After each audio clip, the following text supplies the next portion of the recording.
Baby, bye, bye, bye, bye, bye.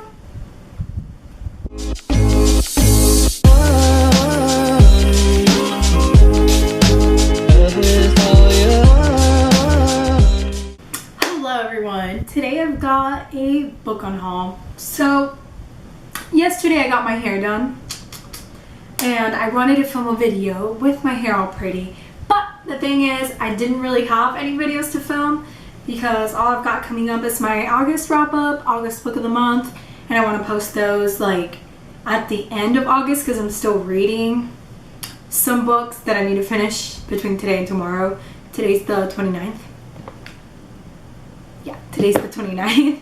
So I was brainstorming and I realized I want to unhaul a bunch of books because, as you guys have seen, I only have 2 really small bookshelves. Majority of the books on there are books that I've never read and I bought at like a library sale, or books that I don't plan on reading or rereading. And yeah, I just kind of want to clean out my space so I can actually organize all the newer ones I've gotten and just to make it look prettier. So let's get right to it. Hello everyone, I am back and it is currently 10. When I filmed the intro, it was like 1. So this took me all day for no damn reason. Okay, so I have a lot, well, yeah, a lot, 5 Nicholas Sparks books that I'm unhauling. Safe Haven, The Best of Me, The Notebook, The Last Song, and A Bend in the Road. I never read A Bend in the Road or The Best of Me, but I've really just outgrown this. I used to read Nicholas Sparks back in middle school, and I used to adore The Last Song. Like, I bawled my eyes out to this, and of course Miley Cyrus. But I've grown out of this. There's no reason why these should be in my bookshelves. Following this romance theme, I am unhauling all of my Emily Giffin books. Continuing the romance unhauling little section of this unhaul video. I've got Something Borrowed, Something Blue, Love the One You've Got, Love the One You're With, and The One and Only, all by Emily Giffin. I used to love her books. I still do. I never read this one just because it didn't seem like something I would like. But I always really loved her books. I would always recommend them. But in the past couple of years, I really started disliking Emily Giffin just because of all her comments about Meghan Markle. And I'm just like, girl, you're kind of racist. So, don't want this on my bookshelves. Then I've got some business books that I got when I was in high school. And although I am a business major, accounting precisely, I'm just like, girl, why do you have these? Like, I never read them. I just bought them on a whim because I was like, I'm gonna be a business major. But yeah, first one is Handbook for Muni Bond Issuers. Like, no thank you. Actually, you know what? I've decided to keep this. Okay, you know what? I decided to keep this too. Okay, then I've got The Year of Living Famously by Laura Caldwell. And this was really fun to read a couple years back. It follows like the life of a famous actress and she falls in love with a guy and then they're both famous and there's a stalker or something. Easy to forget, I'd say. Like, it's not anything special. I enjoyed it though. I really did enjoy it. Like, it was super fun. I read it in like a day. But I'm just unhauling because even though the cover's pretty, I'm never going to pick this up again, and it was just taking up space in my bookshelf, so yeah. Then I've got While I Was Gone by Sue Miller, and even though this was Oprah's book club pick, I've never read this and I'm not interested in it. I'm kind of tired of the whole like, I'm in my mid-30s, 40s, my life is perfect, but something's wrong, so I'm going to cause drama. Then I've got The Season of Second Chances by Diane Meyer, and I read this like 2 years ago, maybe a year ago, I don't know, and it was alright. I wanted a whole lot more of it. Like, it was very enjoyable, but it didn't satisfy me fully. Like, probably like a 3 stars, I'd say. But it's basically this professor who starts a new job and she moves in to this really, really old Victorian house. and she wants to renovate it, and then she ends up falling in love with the guy who renovates it, but it just lacked in places, and like I feel like it could have been way more charming. And I've got Along for the Ride by Sarah Dessen.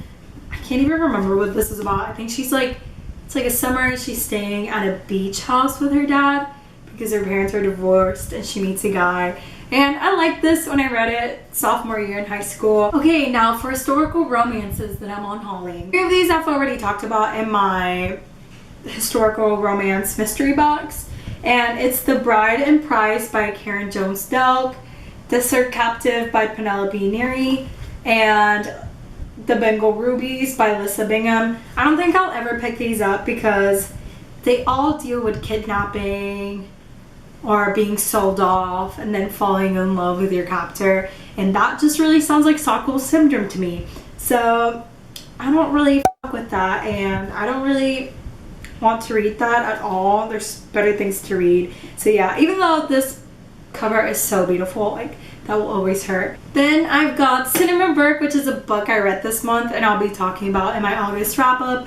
I'm not gonna say why I am unhauling this because I'll talk about it in my wrap up, but I'm unhauling it. It makes me sad because the cover is so beautiful and the step back is cute, but again, no reason to keep books which you didn't enjoy. I'm letting go of my copy of The Crucible. I love this play, but I've never picked it up again, and honestly, I could find it anywhere online. It's just taking up space. And then this copy that I got from a library shelf, it's all annotated, and they're not my annotations. So I was just like, my neighbor dropped off like pumpkin chocolate chip, like muffin cupcakes. So I'm gonna try one. That is delicious.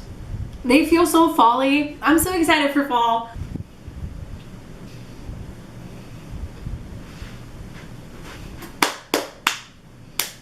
Then I'm unhauling A Long Way Gone, Memoirs of a Boy Soldier by Ishmael Bea. This is a real life story about a boy who was taken from his family and then turned into a boy soldier in the war in Sierra Leone. And then he gets rescued and he moves to New York, I believe. To the United States. Like, he gets taken to the United States, and then it's about him transitioning and how life is so different and how people really have no idea how fortunate they are. I really loved this when I read it. I read it freshman year of high school. I'm now a junior in college, and I've never really picked it up again, and there's no particular reason for that. I just think someone else could really benefit from reading this story. Don't hate me for this one. I'm kind of hating myself, but just listen to the reason why. Okay, I'm unhauling The Lightning Thief by Percy Jackson. Not by Percy Jackson, by Rick Riordan. I love this book. I've read it 3 times, but I've never read any of the other ones in the series. And that was because I lived in Puerto Rico when I read it, and it was just harder to come across books. And I just kind of got what I could get. I took what I could take. I just read what I could read. And I just was never able to continue this. And I still want to. I still really, really want to. But when I do, I want to buy a beautiful edition. And if anything, I could just check them out from the library. So I just don't see why I should keep this when I don't have the rest of the series. I don't love this version. It's like a library edition. And I've already read it. So might as well give it to someone who would enjoy it, right? Then I've got Rise and Shine by Anna Quindlen. Okay. Focus. Okay, so this book is very beautiful. And judge me, don't judge me, do whatever you want. I'm not gonna lie, I do buy a lot of books based on the cover. I feel like if you put the time into having a beautiful cover, then your book's gonna be good. I know that's so awful because there's a lot of books that are really good without a good cover, but you guys know what I mean. Like, and this does just that. Like, this is beautiful. You can't see it, but there's like gold detailing around, and then in the back there's another butterfly. And if you don't know, I love butterflies.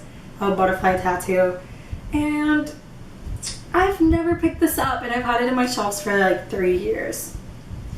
I looked at the Goodreads review and it was literally an average of like 3 stars. People said this sucked, so I'm not gonna read that. And I've got To Kill a Mockingbird by Harper Lee. I know I'm like the unpopular minority, but I did not like To Kill a Mockingbird very much. I think it teaches important lessons, and I don't know, it showcases like the racism in the South, but I just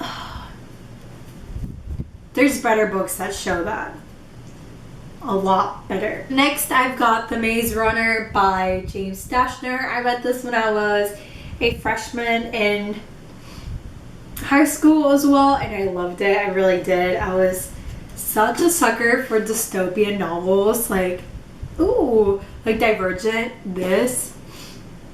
Yeah, I loved it. But I've really grown out of it. I never regret the rest of the books. I got such a beautiful book that I can't even believe I'm taking off my bookshelves, but it's The Shoemaker's Wife by Adriana Trigiani, and this is so beautiful. I'm gonna do a little close up here because, oh my god, it's gorgeous, and the edges are like the uneven ones, and I love that. I got about 200 pages into this book.